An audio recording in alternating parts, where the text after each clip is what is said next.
Dad kicked me out of the family WhatsApp group because my wife is Mexican, and he said he needed to protect the family's private conversations from outsiders.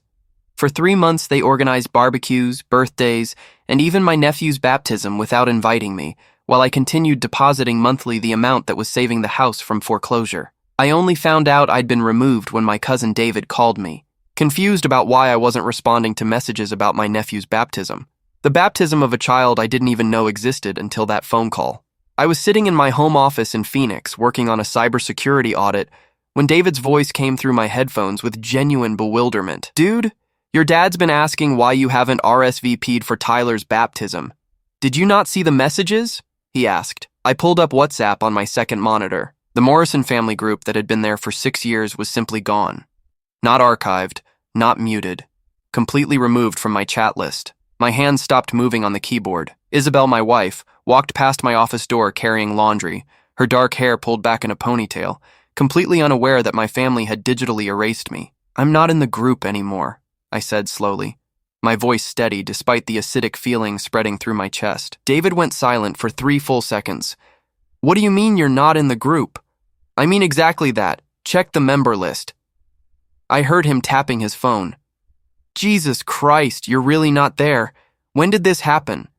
"I have no idea." "When's the baptism?" "This Sunday, at St. Agnes. Your dad's been organizing everything. Melissa's been posting pictures of the decorations."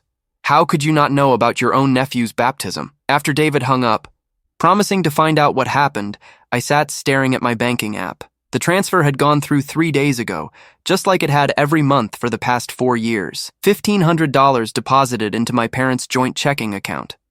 The account that kept their Scottsdale house from being foreclosed on after Dad's construction company pension wasn't enough to cover the adjustable rate mortgage he'd taken out to renovate the kitchen. I'd been 29 when Dad called me, his voice tight with a pride that was crumbling. The bank had sent a pre-foreclosure notice. Mom was crying in the background. Kevin, my older brother, had just lost his job at the dealership for the 3rd time. Melissa was 7 months pregnant, and her husband barely made enough to support them. I was the only one with stable income and good credit. "I need $1,500 a month," Dad had said, unable to phrase it as a request. "Just until I get the refinance sorted out." 4 years later, the refinance had never happened. The $1,500 had become permanent, expected, never acknowledged as anything other than what a son should do. I'd automated the transfer, and honestly, I'd stopped thinking about it as anything other than a line item in my budget. Isabel knew about it. She'd never complained, even though that money could have paid off her student loans by now. David called back 30 minutes later, his voice low and angry. "I talked to Aunt Linda. She said your dad removed you from the group 6 weeks ago. She tried to tell him it was wrong, but he said he needed to protect the family's private conversations from outsiders." "Outsiders," I repeated. The word tasted like rust. "Yeah," meaning Isabel. He told Mom that they needed to be able to talk freely without worrying about the Mexican seeing their messages. The Mexican. My wife of 5 years. The woman who brought homemade tamales to every family Christmas. Who'd learned to make my grandmother's Swedish meatballs recipe. Who'd sat through 3-hour Thanksgiving dinners smiling through Dad's increasingly pointed comments about real Americans and people who belong here. Isabel appeared in my office doorway, her face concerned. "Nathan? What's wrong? You look sick." I turned my monitor toward her, showing her the banking app with its neat column of $1,500 transfers every month for 48 months. $72,000 total. Then I told her what David had said. She didn't cry. Isabel had been dealing with my father's barely concealed racism for 5 years. What she did was walk to my side, put her hand on my shoulder, and say 5 words that changed everything. "Are you going to stop?" I looked up at her, my wife with her teacher's salary that went toward helping her parents back in Hermosillo. My wife who'd never asked me to choose between her and my family, even though the choice should have been obvious from day one. "No," I heard myself say. "I'm going to keep paying. Every month. Right on schedule." Her eyebrows rose. "Why?" "Because I want to know exactly how much my family's hypocrisy costs." I pulled up a new spreadsheet and began documenting everything. Every transfer. Every date. Every confirmation number. I want a perfect record of every dollar I gave them while they decided my wife was too Mexican to see their private conversations. Isabel's hand tightened on my shoulder. She understood, probably before I fully did, that I wasn't being generous. I was building a case. Over the next 2 weeks, David became my spy without me even asking. He started forwarding me screenshots from the family group, birthday party invitations, photos of the baptism I wasn't invited to, my nephew Tyler in his tiny white suit, surrounded by my entire family. Mom, Dad, Kevin with his new girlfriend, Melissa with her husband and kids, even distant cousins I hadn't seen in years. There was a photo of Dad at a backyard barbecue, standing in front of the custom grill he'd installed with money from my automated transfers, holding a beer and laughing. The caption from Kevin read, "Best dad ever. Thanks for hosting." I saved every screenshot in a folder labeled Family on my encrypted drive. The worst one arrived in early August. It was a message from Dad in the family group. "Everyone remember we keep our plans in here. What's said in the family stays in the family. No outsiders need to know our business." Melissa had responded with a thumbs-up emoji. Kevin had written, "Agreed. Family first." My finger hovered over Isabel's contact. I wanted to show her, wanted to share my rage, but she was in the other room video chatting with her parents in Spanish, laughing at something her father said. Her family had welcomed me instantly, completely, without reservation. Her mother called me Mijo. Her father had taught me how to properly grill carne asada. The contrast was unbearable. September arrived with Phoenix's brutal heat. The monthly transfer went through on schedule. I added a note in my spreadsheet. Month 49. Still excluded. Still paying. David sent me photos from my dad's 62nd birthday party. The whole family was there at a restaurant I'd taken them to for Mother's Day 2 years ago. My chair at the table was clearly, deliberately empty, but what David told me next made my blood run cold with understanding. "Your dad was complaining about money at the party," David said over the phone. "Said his pension barely covers the bills. Kevin asked him how he was managing, and your dad said he had his ways and changed the subject real quick. Nathan, I don't think any of them know you're still sending money." "What do you mean?" "I mean your dad is taking credit for keeping the house. Your mom thinks his pension got raised or something. They have no idea you're the reason they're not homeless." I sat back in my office chair, the full picture crystallizing. Dad had removed me from the family group, excluded me from every event for 3 months, called my wife an outsider, and was quietly depositing my $1,500 every month without telling anyone where it came from, letting them all believe he was handling everything himself. That's when I knew exactly what I was going to do. I spent the next 6 weeks becoming someone I'd never been before, methodical, calculating, and completely focused on documentation. Every morning before work, I'd check the family WhatsApp screenshots David sent me. Every evening, I'd update my spreadsheet with notes about family events I wasn't invited to. Isabel watched this transformation with concern at first, then with something that looked like grim approval. "You're building something," she said one night in late September, watching me organize files on my computer. "What exactly?" "Evidence," I replied. "Perfect, undeniable evidence." The September transfer went through. Month 50. $75,000 total. I added a new column to my spreadsheet. Days since last family contact. The number climbed steadily. 45, 50, 60 days. David called me in early October with news that made my jaw clench. "Your dad's planning a huge Thanksgiving dinner this year. He's inviting like 20 people, rented tables and everything. He's been bragging about how he's going to smoke 2 turkeys and a brisket." "Let me guess," I said. "I'm not invited." "You're not even mentioned, man. It's like you don't exist." I pulled up my budget projections. 2 smoked turkeys, a brisket, rented tables, decorations for 20 people. That would cost at least $800, probably more. Money Dad supposedly didn't have, according to his complaints about his tight pension. Money that was mysteriously available because $1,500 appeared in his account every month like magic. That night, I opened a new document titled Timeline of Exclusion. I began writing down everything in precise detail. June 15th, removed from family group without notification. June 20th, nephew's baptism occurred without my knowledge. July 8th, Dad's birthday party, deliberately not invited. August 22nd, family barbecue. Photos posted publicly on Facebook while I was blocked from private group. Isabel read over my shoulder. You're really doing this. They chose this, I said. Every single one of them. Mom knew I was removed and said nothing. Kevin and Melissa participated in every event, knowing I was excluded. They made a choice. Now they get to live with the consequences. And when will they find out? I looked at the calendar on my wall. Thanksgiving was 6 weeks away. Christmas was 10 weeks away. Christmas, I said. I'm going to tell them at Christmas. Isabel's dark eyes studied my face. You've changed. They changed me. The October transfer went through. Month 51. $76,500. I received screenshots of the family group discussing Thanksgiving logistics. Melissa asked if she should bring her famous green bean casserole. Kevin offered to pick up ice. Mom posted a message about how blessed she was to have such a wonderful family who always came together for the holidays. I wasn't mentioned once. In early November, something unexpected happened. Kevin called me directly for the first time in 5 months. My phone showed his name and I stared at it for 3 rings before answering, my heart rate accelerating with hope I immediately hated myself for feeling. Nathan, hey, it's Kevin. I know. What do you need? A pause. That's a weird way to answer the phone, bro. Is it? We haven't spoken since June. You didn't invite me to your nephew's baptism. You haven't answered any of my texts. So yeah, I'm assuming you need something. Another pause. Longer this time. Look, I know things have been weird lately. Weird, that's one word for it.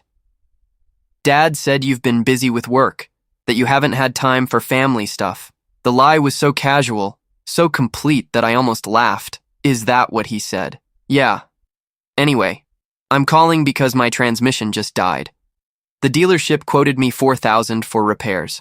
I was wondering if you could spot me the money. I'll pay you back in installments. I pulled up my spreadsheet while Kevin talked, scrolling through 48 months of transfers to our parents.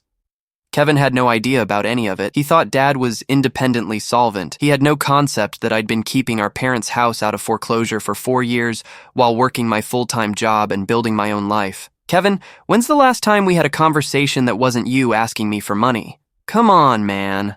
Don't be like that. Family helps family. Family? I repeated. Tell me, is Isabel considered family? Silence on the line. Heavy, guilty silence. Kevin, am I still in the family WhatsApp group? I don't. I mean, that's Dad's thing. I don't control that. That's not what I asked. Am I in the group? No, he admitted finally. But that doesn't mean... Did you attend my nephew's baptism? Nathan, come on. Did you attend a baptism I wasn't invited to, and then post pictures on social media knowing I could see them? Dad said you were busy. Dad lied to you. I was never told about the baptism. I was removed from the family group in June because Dad decided my wife is an outsider who shouldn't see private family conversations, and you all went along with it. Every single one of you. Kevin's breathing changed. Look, I don't get involved in Dad's drama. You got involved the moment you attended family events you knew I wasn't invited to. You got involved when you posted happy family photos without questioning why your brother wasn't there. So, you're not going to help me with my transmission? The entitlement in his voice was staggering. No, Kevin, I'm not going to help you with your transmission, but I'll see you at Christmas. What? Dad said you probably wouldn't come to Christmas. Oh, I'll be there, I said. You can count on that. I hung up before he could respond. Isabel was standing in the doorway, her arms crossed. Your brother has no idea what you've been doing for your parents. None of them do. Dad's been taking credit for everything. The November transfer went through. Month 52. $78,000. 1 full year of payment since my exclusion began. David's screenshots showed the family group buzzing with Thanksgiving excitement. Mom posted about her menu planning. Melissa shared a photo of her kids making hand turkey decorations at the dining table that Dad's money, my money, had purchased. Dad posted a message that made my hands shake. Can't wait to have my whole family together for Thanksgiving. This is what it's all about. The people who matter most, gathered around one table. His whole family, the people who matter most. I wasn't even a ghost to them anymore. I was completely erased. Thanksgiving arrived on a Thursday in late November. Isabel's parents had invited us to spend it with them in Hermosillo, but I declined, claiming work obligations. The truth was, I wanted to sit in my Phoenix condo, while my family gathered 30 minutes away in Scottsdale, eating food purchased with money they didn't know came from me. Isabel didn't argue. She understood what I needed. We ordered Chinese food and ate it quietly while I refreshed David's message thread, waiting for the photos I knew would come. They arrived at 7 p.m., Dad in front of the smoker, grinning. The 2 turkeys, perfectly browned. The rented tables set up in the backyard, covered with fall decorations. 23 people total, according to David's count. Mom in her good dress, Kevin with his new girlfriend who I'd never met, Melissa's kids running around with cousins, everyone smiling, laughing, celebrating family togetherness. I saved every photo in my encrypted folder, now labeled Evidence of Exclusion. Isabel sat next to me on the couch, her hand finding mine. One more month, I agreed. The next morning, I did something I'd been planning for weeks. I drafted an email to my family, but I didn't send it. Instead, I saved it in my drafts folder, revising it daily, perfecting every word. The email contained a complete accounting of every transfer I'd made for 52 months. Every date, every amount, every confirmation number. It included screenshots of the family WhatsApp group from before my removal. It included screenshots of every event I wasn't invited to after June 15th. The subject line read, "The real cost of family first." I wasn't going to send it yet. That would give them time to prepare excuses, to craft their defense. No, I was going to read it aloud at Christmas dinner, in front of the entire extended family, and then send it from my phone while standing in their living room, so they couldn't claim I'd fabricated anything. David called me on the first Friday of December. Christmas planning is starting in the group. Your dad's talking about doing a white elephant gift exchange this year. Maximum $50 gifts. Perfect, I said. Tell me when he finalizes the date and time. Nathan, what exactly are you planning? Justice, I replied. Tell me, does Dad ever mention being stressed about money in the group? All the time. Just yesterday he was complaining about property tax increases. I pulled up the property tax records for my parents' address. The annual bill was $6,200 due in 2 installments. The first installment had been due in October. Dad's pension couldn't cover that, plus the mortgage, plus utilities, plus food. But the $1,500 I sent every month gave him just enough cushion to manage it all. And he'd never told anyone I was helping. David, I need you to do something for me, I said. At Christmas, I need you to make sure everyone's there before I arrive.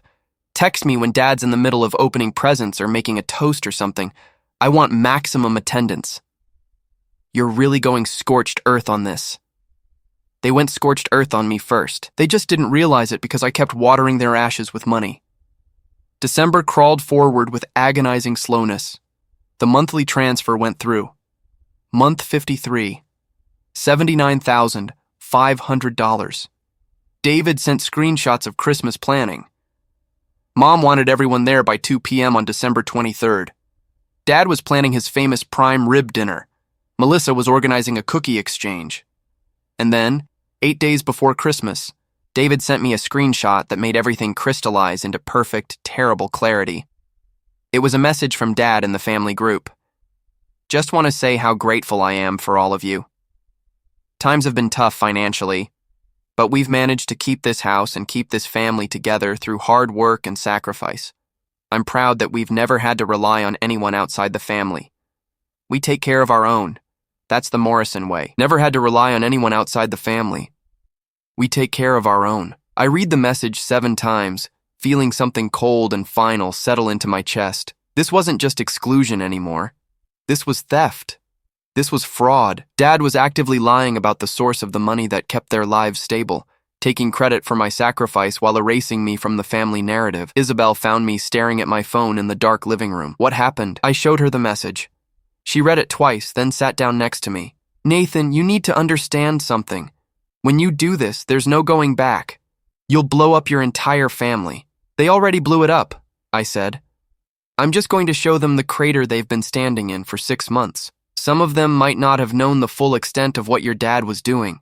They all attended events I wasn't invited to. They all saw my empty chair and said nothing. They all chose comfort over calling out racism and exclusion. I looked at her. This woman my father had called an outsider. Every single one of them chose wrong. She studied my face for a long moment. Okay, then we do this together. I'm coming with you to Christmas. Isabel, they don't want you there. Exactly, that's why I'm coming. The final 2 weeks before Christmas moved like a dream, where everything feels both too fast and impossibly slow. I refined my presentation every night, adding details, removing emotion, making it clinical and undeniable. Isabel helped me print out documentation. 53 bank statements showing automated transfers of $1,500 on the same date each month. 4 years of financial records. A timeline of my exclusion with dates, events, and screenshots. You're building a prosecutor's case file, Isabel observed one evening, watching me 3 hole-punch pages and organize them in binders. That's exactly what this is, I replied, and I want no room for misinterpretation. David continued sending screenshots from the family group. The Christmas planning accelerated. Mom posted about her shopping expedition with Melissa, buying decorations for the house. Kevin shared a photo of the bottle of expensive whiskey he'd purchased as Dad's gift. The extended family, aunts, uncles, cousins, all confirmed their attendance in a flurry of enthusiastic messages. On December 18th, Dad posted, 5 days until our Christmas celebration. Can't wait to see everyone. This year has been challenging, but we've stayed strong as a family. Looking forward to celebrating that strength together. I screenshot it and added it to the binder under a tab labeled False Statements. That same evening, Kevin texted me directly for the first time since the transmission conversation. Hey, are you coming to Christmas or what? Dad said he hasn't heard from you. I stared at the message for a full minute before responding. I'll be there. Cool. Can you bring some of Isabel's tamales? Everyone always loves those. The casual audacity of it paralyzed me. He wanted my excluded wife to provide food for the family that had labeled her an outsider. I typed and deleted 3 different responses before settling on no. 3 dots appeared, disappeared, appeared again. Then nothing. Kevin didn't respond. Isabel saw my expression. What did he ask for? When I told her, she laughed, a sharp, bitter sound I'd never heard from her before. Of course they want my tamales. They want everything from us except our actual presents. 4 more days, I said. On December 20th, I did something that felt both necessary and cruel. I went to the bank and scheduled the cancellation of my automated transfer. The last payment would process on December 15th. There would be no January payment, no February payment, no more payments ever. The mortgage that had been current for 4 years would suddenly be short by $1,500 every month, indefinitely. The bank representative processing the cancellation looked at the transfer history. This is a lot of money over a long period. May I ask why you're stopping it? Family decision, I said simply. That night, I calculated the timeline. Dad's pension was $3,200 a month. The mortgage was $2,800. That left $400 for everything else. Property taxes, utilities, food, insurance, maintenance. $400 for 2 people to live for an entire month. Without my $1,500, the house of cards would collapse by February. Isabel watched me work through the numbers. You're not just confronting them. You're destroying their financial stability. They'll still have options, I said. They can sell the house, downsize, move to an apartment. There are solutions. But you're not going to offer those solutions. No, I'm not. I looked up at her. Is that wrong? She considered this carefully. If you'd asked me 6 months ago, I'd probably say yes, but they spent 6 months erasing you while taking your money in secret. They called me an outsider while eating food I brought. They posted about family values while excluding their own son. She shook her head. I think maybe some consequences are earned. December 22nd arrived. David texted, full house tomorrow. Dad's expecting like 30 people. He's been cooking since yesterday. The place looks amazing. I responded, what time should I arrive? Wait, you're actually coming? Does your dad know? No. I want it to be a surprise. What time has the most people? A long pause. Jesus, Nathan, you're really doing this? Probably around 3 p.m. That's when Dad usually makes his toast before dinner. Perfect. I'll be there at 3. That evening, I laid out my outfit for the next day. Dress slacks, button-down shirt, blazer, professional, controlled. I packed my binder of evidence in a leather messenger bag. I charged my phone fully and triple-checked that the email was ready in my drafts folder. Isabel watched these preparations with concern. "You haven't slept well in days." "I'll sleep after tomorrow." "Nathan, once you do this, your relationship with your family is over. Completely over. Are you ready for that?" I thought about the baptism I wasn't invited to, the birthday party where my chair sat empty, the Thanksgiving photos of everyone I loved gathered without me, the message where Dad claimed they'd never relied on anyone outside the family while my automated transfer kept his house out of foreclosure. "Yes," I said. "I'm ready." We barely slept that night. At 2 a.m., I found Isabel in the kitchen, making coffee. "Couldn't sleep either?" "Kept thinking about what happens after," she admitted. "Your mom is going to hate me even more. Mom chose her side 6 months ago when she didn't speak up about the WhatsApp group. Your siblings are going to lose their inheritance. That house is probably the only asset your parents have. They can choose to support Dad's lies or accept the truth. Either way, consequences exist." She poured coffee into 2 mugs, sliding one across the counter to me. "My family would never understand this. In our culture, family is everything. You forgive, you move forward.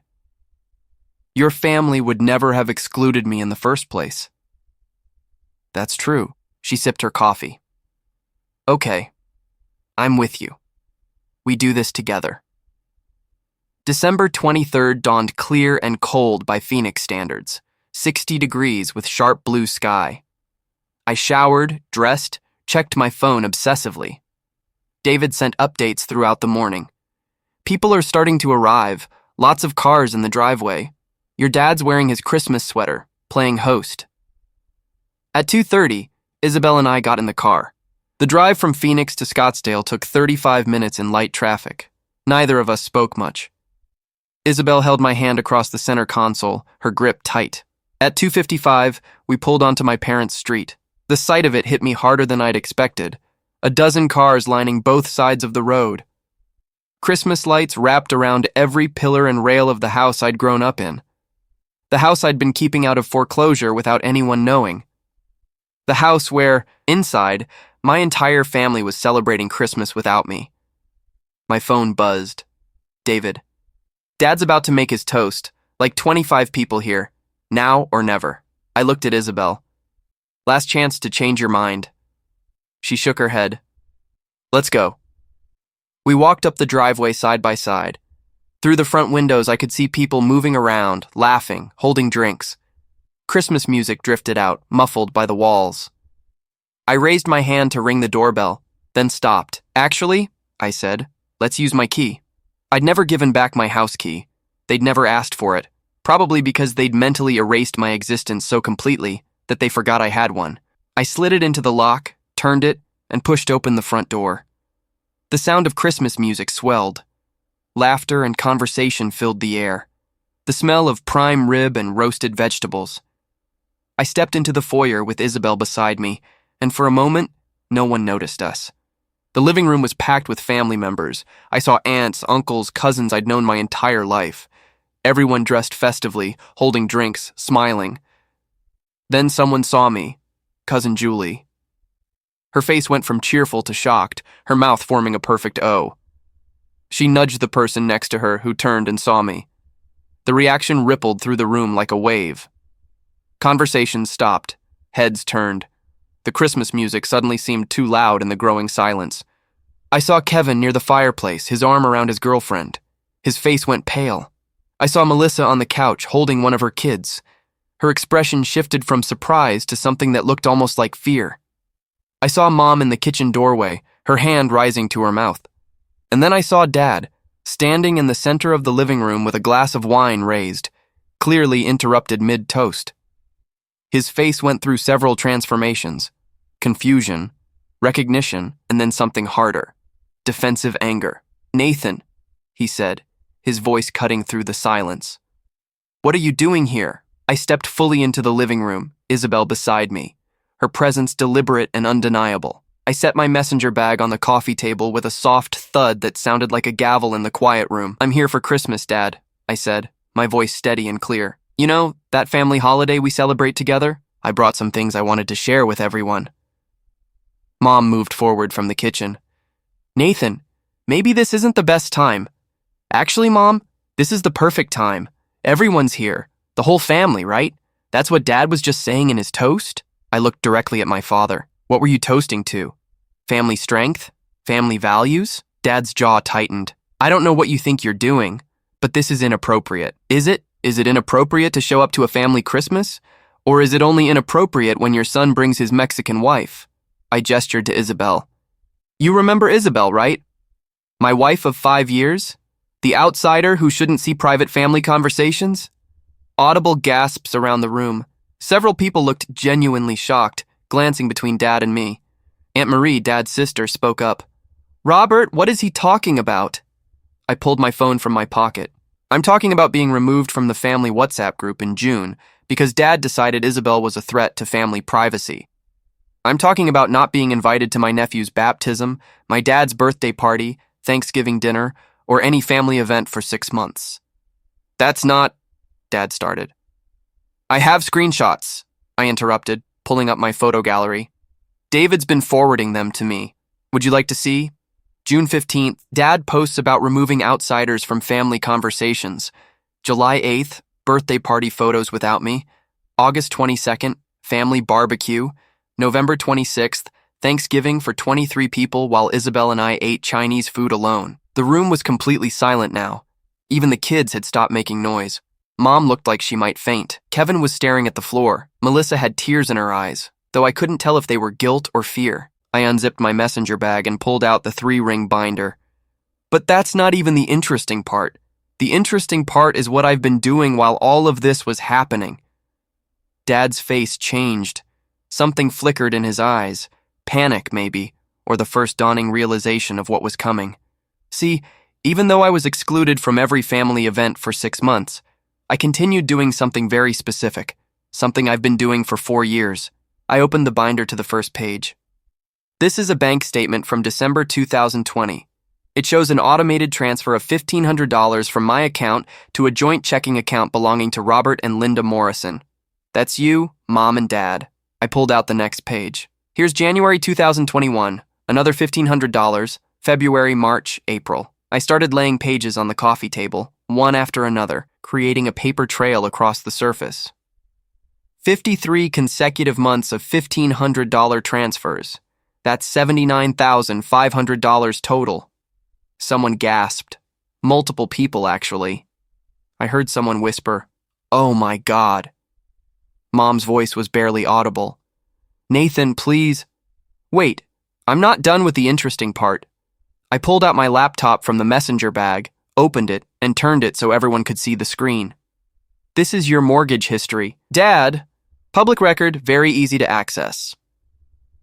In June 2020, you received a pre-foreclosure notice. Your adjustable rate mortgage had increased to $2,800 a month, and your pension of $3,200 wasn't enough to cover it plus property taxes and living expenses." I clicked to the next screen. "That's when you called me. Remember that conversation? You needed $1,500 a month just until the refinance went through. That was 4 years ago. The refinance never happened. The $1,500 became permanent." I looked around the room at my extended family, watching them process this information. Now here's where it gets truly fascinating. For the first 3.5 years, I was part of the family. I attended every holiday, every birthday, every celebration. Then in June of this year, I was removed from the family WhatsApp group because my wife is Mexican. I pulled out more screenshots, but the $1,500 kept coming. Every month. June, July, August, September, October, November, December. 7 months of payments after my exclusion. 7 times $1,500 is $10,500. That's how much I've paid to support a family that decided I was no longer part of it. The silence was suffocating. I could see people doing math in their heads, their faces shifting from confusion to understanding to horror. "Kevin," I said, turning to my brother, "remember when you called me in November asking for $4,000 for your transmission? You asked me because you thought I had extra money, But you want to know the funny thing? If Dad had told you the truth about where his financial stability came from, you'd have realized I'd already given the family $77,000 at that point. You were asking me for more money on top of the money I'd been secretly providing for years. Kevin looked sick. I turned to Dad. And you. You posted a message about family strength and how proud you were that you'd never had to rely on anyone outside the family. You posted that in December while depositing my money into your account. Money that kept this house from foreclosure. Money that paid for the smoker you used at Thanksgiving. Money that's probably paying for the prime rib dinner you're serving today. Dad's face had gone from defensive to ashen. You don't understand the full situation. Then explain it, I said sharply. Explain to everyone here how you removed me from family communications, excluded me from family events, called my wife an outsider, and then quietly continued accepting my money without telling anyone. Explain how you posted about family values while committing fraud by taking credit for financial stability that I provided. Dad opened his mouth, closed it, opened it again. No words came out. For the first time in my life, I watched my father, the man who always had an answer, who always controlled the narrative, completely speechless. Mom stepped forward, her voice shaking. Nathan, your father was trying to protect family privacy. From his own son? I interrupted. Let me ask you something, Mom. All these months when you saw my chair empty at family events, what did you tell yourself? How did you rationalize excluding your own child? She couldn't meet my eyes. Your father said you were busy with work, and you believed that? For 6 months straight? You believed I was too busy for my nephew's baptism, Dad's birthday, Thanksgiving, and Christmas? I shook my head. Or did you just choose not to ask questions because it was easier than confronting what was really happening? Melissa spoke up, her voice small. We didn't know about the money. Nathan, I swear we didn't know. Didn't know or didn't ask, I countered. You attended a baptism I wasn't invited to. You posted pictures knowing I'd see them. You participated in every family event while I was excluded. Whether you knew about the money or not, you chose to go along with my erasure. David, still standing near the back of the room, spoke quietly. I tried to tell people it was wrong, that it didn't make sense. I know you did, I said. You're the only one who questioned it, the only one who actually checked on me. I looked back at the assembled family. The rest of you made a choice. You chose comfort over confrontation. You chose easy family gatherings over asking hard questions about why I wasn't there. Uncle Mike, Dad's brother, cleared his throat. Robert, is all of this true? Have you really been taking money from Nathan while excluding him? Dad's face flushed red. It's more complicated than he's making it sound. It's actually very simple, I interrupted. Here's what happens next. That automated transfer I showed you, the one that's been running for 53 months, I canceled it last week. The final payment already processed. There will be no January payment, no February payment, no more payments ever. The color drained from Dad's face completely. You can't. I absolutely can. It's my money. I've been giving it voluntarily for 4 years. Now I'm voluntarily stopping. Mom's hand went to her mouth. She understood immediately what this meant. Without that $1,500, their monthly budget had a massive hole. The mortgage would become impossible. The property taxes would become impossible. Everything would become impossible. Nathan, please, Mom whispered. We can fix this. We can talk about this. We could have talked about it in June when Dad removed me from the WhatsApp group, I said. We could have talked about it at any of the family events I wasn't invited to. We could have talked about it when Kevin called asking for money while I was already secretly supporting the entire family. I closed my laptop. But we didn't talk about it, because all of you chose silence. Kevin finally found his voice, though it came out defensive and angry. So what, this is revenge? You're going to tank Mom and Dad's finances because your feelings got hurt? My feelings got hurt? I repeated, my voice rising for the first time. My wife was called an outsider. I was digitally erased from the family. I was excluded from my own nephew's baptism. And through all of that, I continued paying $1,500 a month to support the family that rejected me. I stepped toward Kevin. You want to talk about revenge? This isn't revenge. This is consequences. There's a difference. They're going to lose the house, Melissa said, tears streaming down her face now. They have options, I replied. They can sell this house and buy something within their actual means. They can downsize, move to an apartment, apply for pension increases, cut expenses. I looked at Dad. What they can't do anymore is pretend they're financially independent while secretly relying on the son they excluded. Aunt Marie spoke again, her voice sharp with anger, but it wasn't directed at me. Robert, I don't understand. How could you do this? How could you take money from your own son while treating him this way? I didn't, Dad started, but his sister cut him off. Don't lie to me. I've known you your entire life. I can see it on your face. Everything Nathan's saying is true, isn't it? The room waited. Every eye was on Dad. He looked around, perhaps searching for an ally, someone who would defend him. He found none. Even Mom had stepped away from him slightly, creating physical distance. Things were said in the WhatsApp group that were private family matters, Dad finally said, his voice tight. I made a decision to protect those conversations. By excluding your own son because of who he married, Aunt Marie stated flatly. That's the real reason, isn't it? You didn't want Isabel seeing what you were really saying. Dad's jaw clenched. He didn't respond, which was answer enough. I pulled out my phone again. Since we're sharing, let me read something from the WhatsApp group. This is from July 23rd, Dad's message.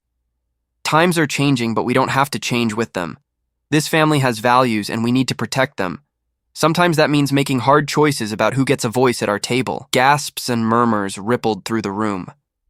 Some people looked genuinely shocked. Others looked uncomfortable, perhaps recognizing the coded racism in Dad's words. And here's another one from October, I continued. Dad wrote, just want to say how grateful I am for all of you.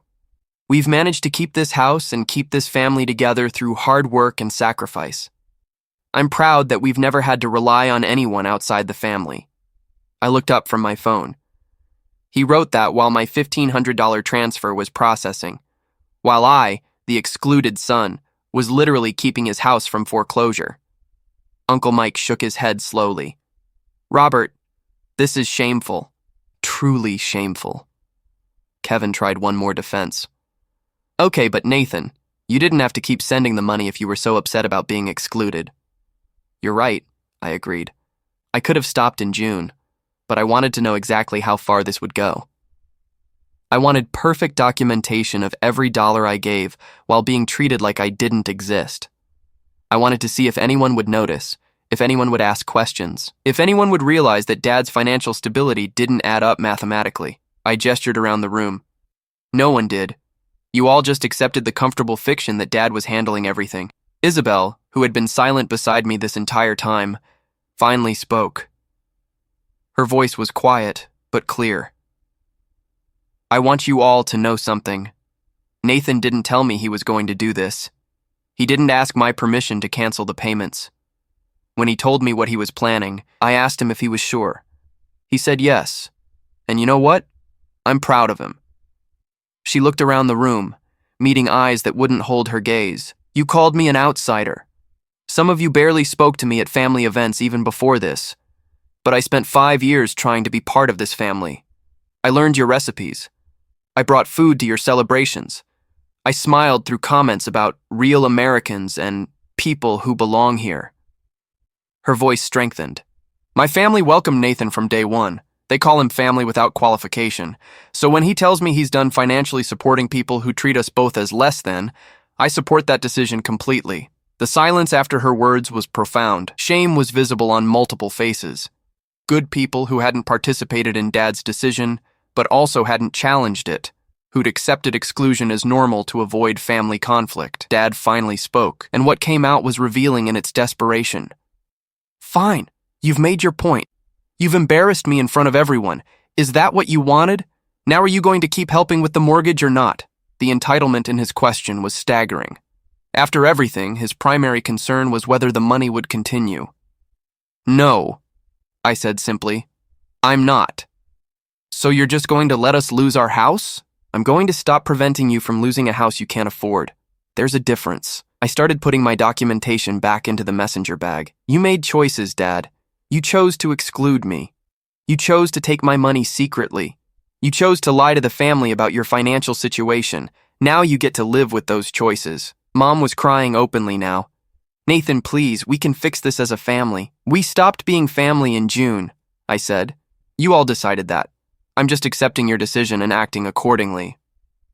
I pulled out my phone one final time and opened my email. Before I leave, I'm going to send one email.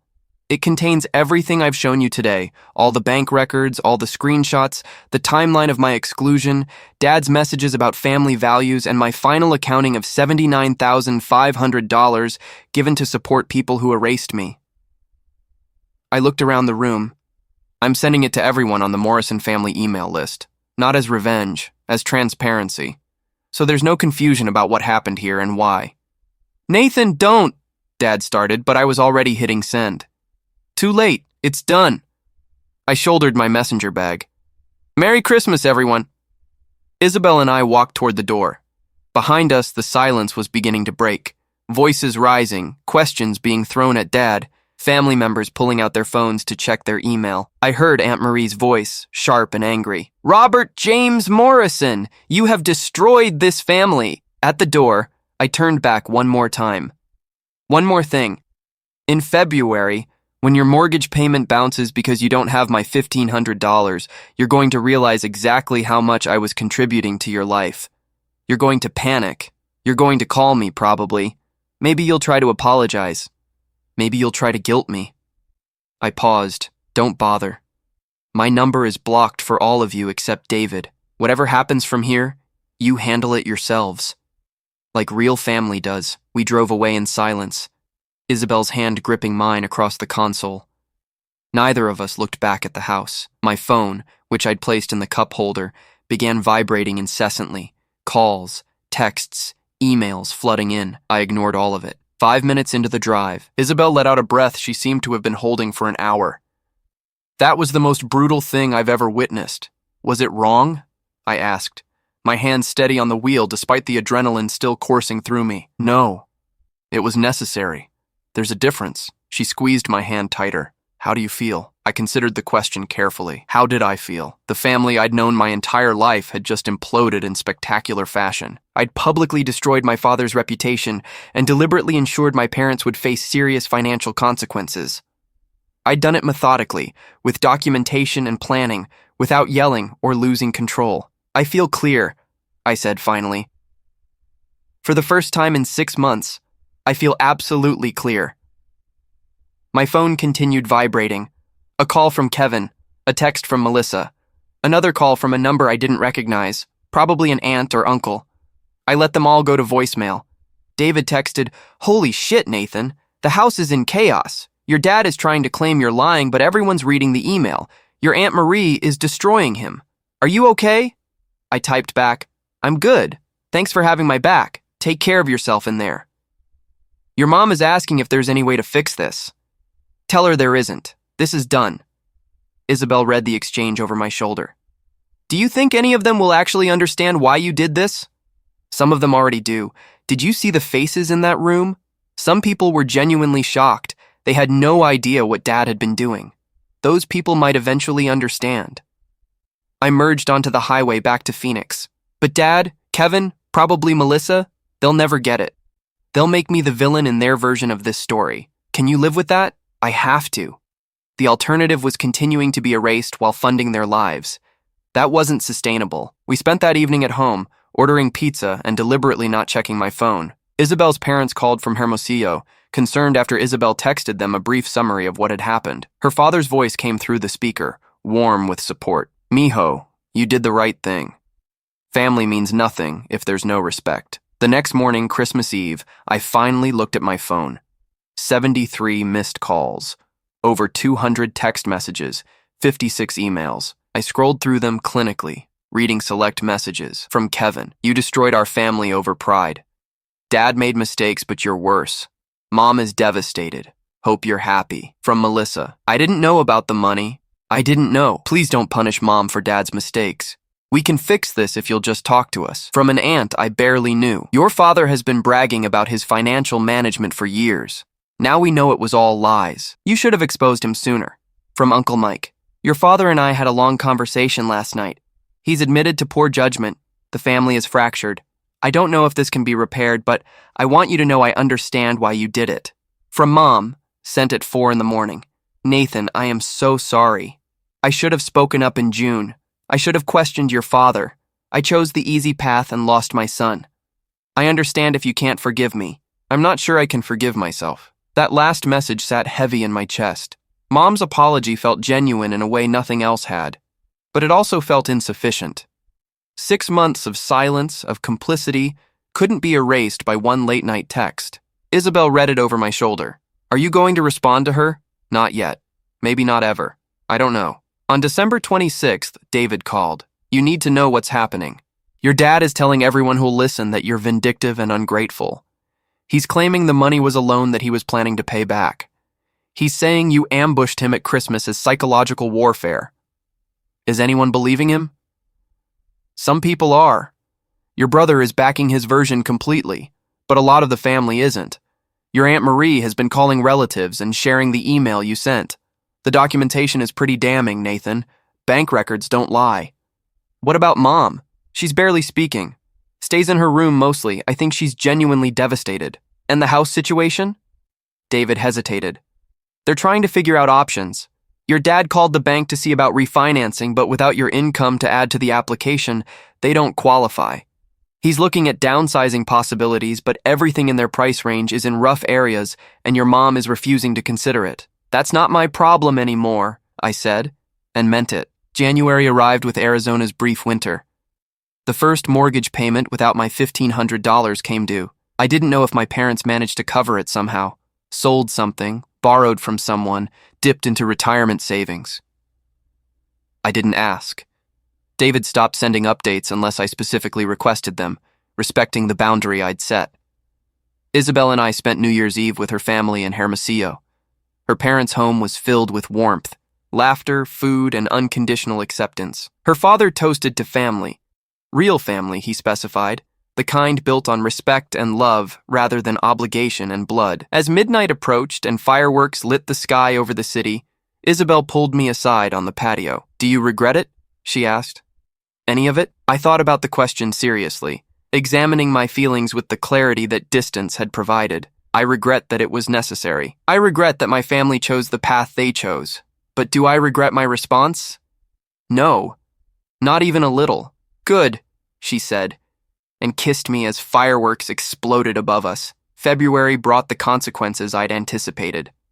The mortgage payment bounced. Dad's account didn't have sufficient funds. The bank assessed fees and sent notices. I knew this because Kevin called from a number I didn't have blocked, and in his desperation, left a voicemail. Nathan, the house is going into foreclosure. This is on you. Whatever point you were trying to make, you've made it. Now fix this before Mom and Dad lose everything. I deleted the voicemail without responding. March brought foreclosure proceedings. The bank filed official paperwork. My parents had 90 days to bring the mortgage current or face eviction. During this time, several family members reached out through various channels. Distant cousins, family friends, even my childhood barber who'd heard about the situation through the Morrison family grapevine. Some messages were accusatory. You're letting your elderly parents become homeless over a grudge. Some were manipulative. Your mother is having stress-related health problems. Is your pride worth her life? Some were genuinely curious. Can you explain what actually happened? We're hearing different stories. I responded to none of them. Isabel fielded the few that came through her social media, politely but firmly stating that the situation was private family business, and we wouldn't be commenting further. By April, reality had fully set in for my parents. They listed the Scottsdale house for sale. The market was good, and they received multiple offers within 2 weeks. The house that Dad had been so proud of, that had represented his success and stability, sold for enough to pay off the remaining mortgage and give them about $80,000 in equity. David reported that they'd found a 2-bedroom apartment in a less affluent area of Phoenix. The rent was $1,200 a month, just within their budget with both pensions and no mortgage. Mom would have to go back to full-time work instead of part-time. Dad would have to adjust to dramatically reduced circumstances. No more prime rib dinners for 30 people. No more expensive whiskey. No more playing the successful patriarch. Your mom asked me to tell you they're moving next week, David said during one of our now infrequent calls. She wanted you to know, in case you wanted any belongings from the house. I don't want anything from there, I replied. She also wanted me to tell you that she understands why you did what you did. She said to tell you that she's sorry and that she hopes someday you might be willing to talk to her. Not now. She knows it's too soon. But someday. Something in my chest tightened at that. What did Dad say? Dad says you're dead to him, that he never wants to hear your name again. The feeling is mutual. In May, I received an unexpected letter. Physical mail, handwritten on stationery I recognized as Mom's. Isabel found me staring at the envelope unopened. Are you going to read it? She asked. I don't know. Want me to read it first? I can summarize if it's manipulative. I handed it to her. She opened the envelope carefully, unfolded 2 pages of Mom's neat handwriting, and read silently. Her expression shifted as she processed the contents. Surprise, sadness, something that might have been respect. It's not manipulative, she said finally. It's accountability. She lists every moment she should have spoken up and didn't. Every time she chose your father's comfort over your dignity. She doesn't ask for forgiveness or try to excuse anything. She just owns it. All of it. Does she mention the money? Yes. She says she didn't know for the first few years that your father was taking credit for stability you provided. But she admits that she did find out about a year ago, found a bank statement with your transfer on it. She confronted your father and he told her it was temporary and not to mention it to anyone. She says she should have told you immediately. She says she chose to protect her marriage instead of her son. I was silent for a long moment. Anything else? She ends by saying she's moved into the apartment with your father, but she doesn't know if the marriage will survive this. She says she sees him clearly now in ways she didn't before. And she says that regardless of what happens between her and your father, she understands she destroyed her relationship with you, and that's her burden to carry. Isabel folded the letter and offered it to me. I didn't take it. Put it in my desk drawer. I might read it someday. But not today. By December of the following year, almost exactly 12 months after the Christmas confrontation, my life had stabilized into something new and surprisingly peaceful. Isabel and I had moved to a larger condo in a better neighborhood, purchased with money that would have gone to my parents' mortgage. We'd taken a 2-week vacation to Mexico to visit her extended family. I'd received a promotion at work that came with a substantial raise. The Morrison family had fractured completely. Kevin no longer spoke to me, his allegiance firmly with Dad.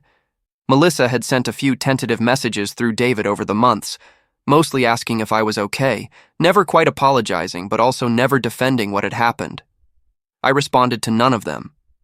Dad and Mom had indeed separated, according to David's updates. Mom filed for divorce in August, something that shocked the extended family almost as much as my Christmas revelation. Apparently, seeing her husband's selfishness and dishonesty laid bare had shattered whatever remaining foundation their marriage had. Dad now lived alone in a studio apartment, having taken a part-time job at a hardware store to supplement his inadequate pension. Mom lived with Aunt Marie, my dad's sister, who had been one of the first to condemn his actions. The two women had apparently grown close through the chaos, united by their disillusionment with the man who dominated both their lives, as brother to one, husband to the other. I knew these details only because David continued to be my sole connection to the Morrison family. We met for lunch monthly, and he filled me in without my having to ask. I appreciated his loyalty, though I sometimes wondered if maintaining even this thin thread to my former family was wise. Your mom asks about you every time I see her, David told me over lunch in mid-December. She never pressures me to pass messages or arrange meetings. She just asks if you're doing okay. If you're happy, what do you tell her? The truth. That you seem happier than I've ever seen you. That Isabel is thriving.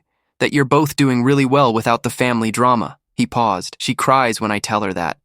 But she also says she's glad, that you deserve happiness even if she's not part of it. Isabel and I spent that second Christmas in Hermosillo again, surrounded by her family. Her mother had learned to make my favorite dishes. Her father taught me Mexican jokes in Spanish that I still didn't quite understand but laughed at anyway. Her siblings treated me like I'd always been part of their family. On Christmas evening, Isabel's mother pulled me aside in the kitchen. Mijo, can I ask you something personal? Of course, Mama Rosa. Do you miss them? Your family? I considered the question carefully. I miss what I thought we were. I miss the version of them I'd built in my head. But the people they actually are? The ones who could exclude me while taking my money, who could call Isabel an outsider, who chose comfortable lies over uncomfortable truths.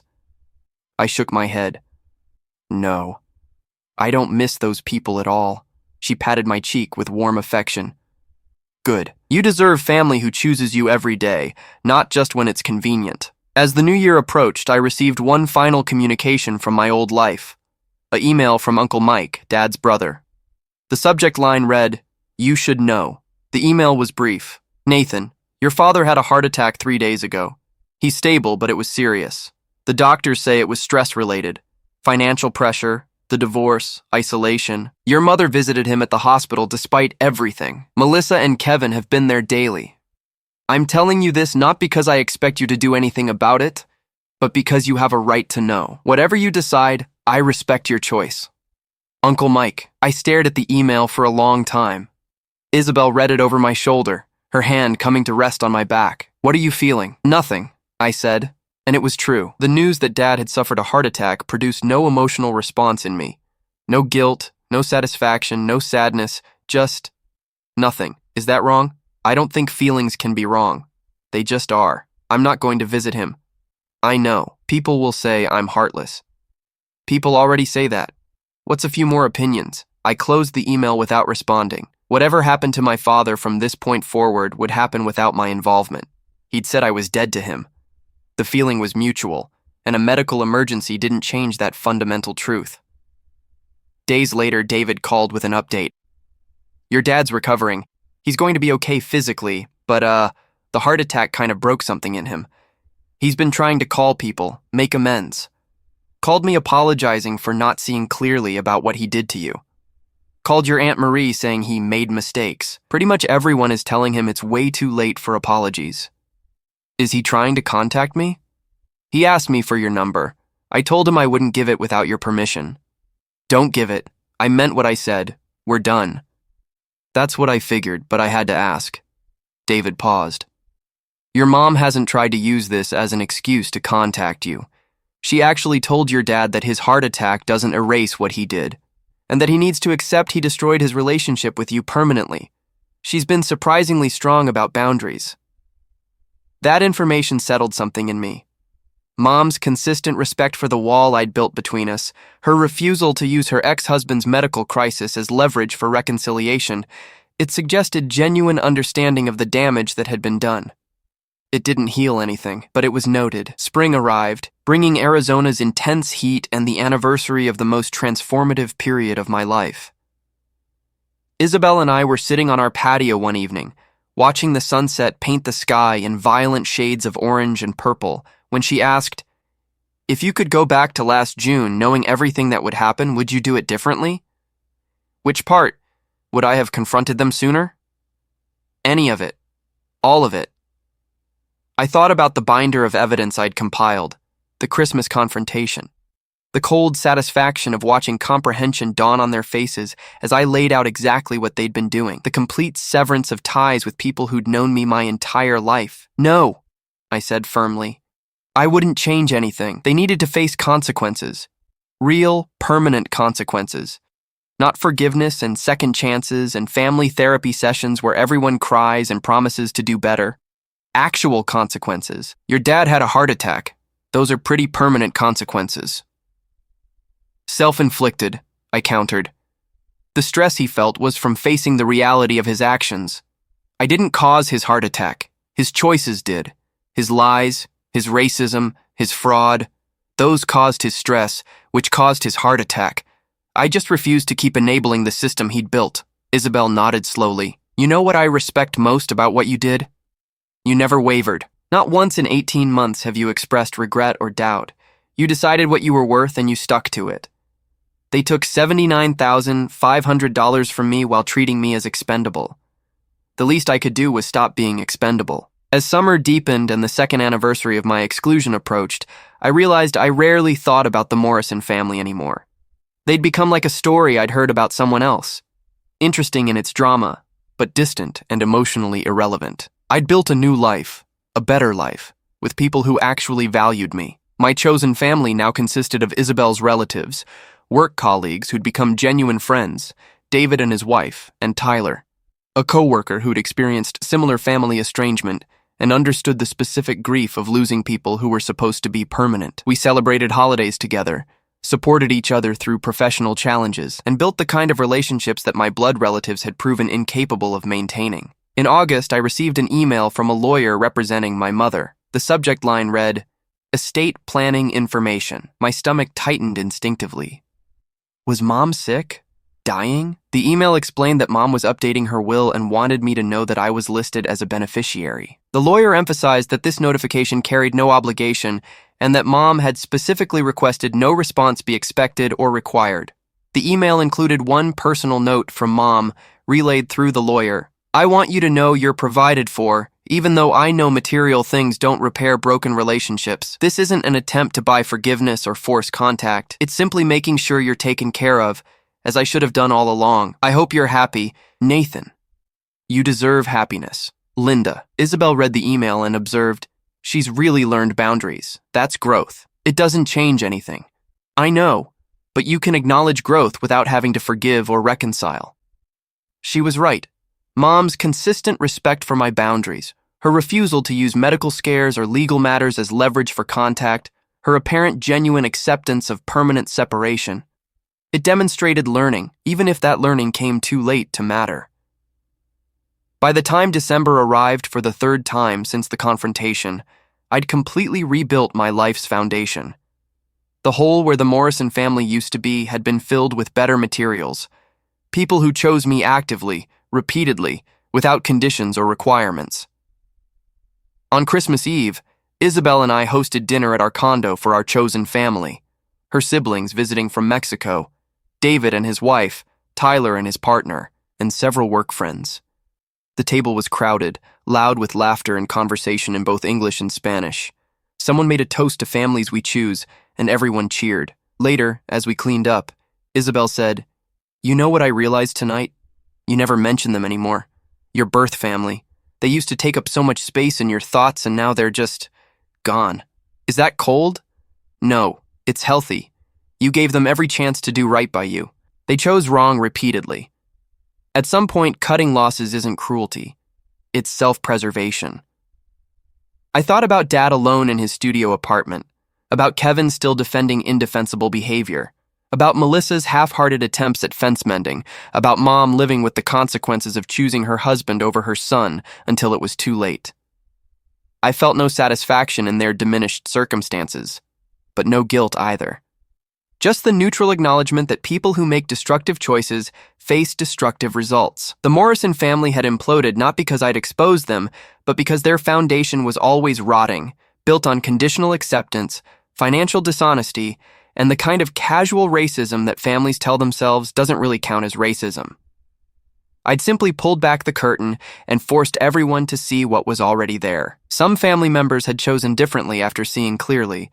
Aunt Marie, Uncle Mike, David. They'd sided with accountability over comfortable family unity.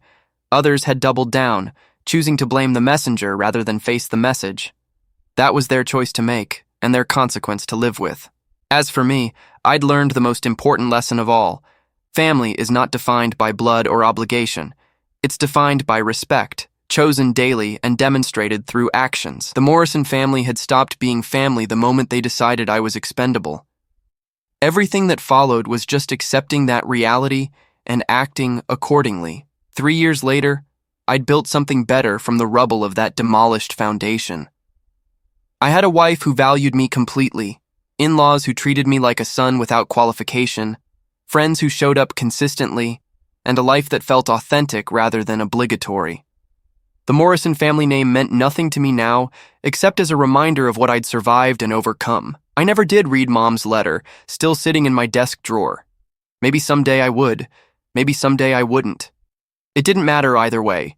The closure I needed had come not from their apologies or explanations, but from my own decision to stop setting myself on fire to keep people warm who wouldn't even acknowledge I was burning. That was enough. That was more than enough. That was everything.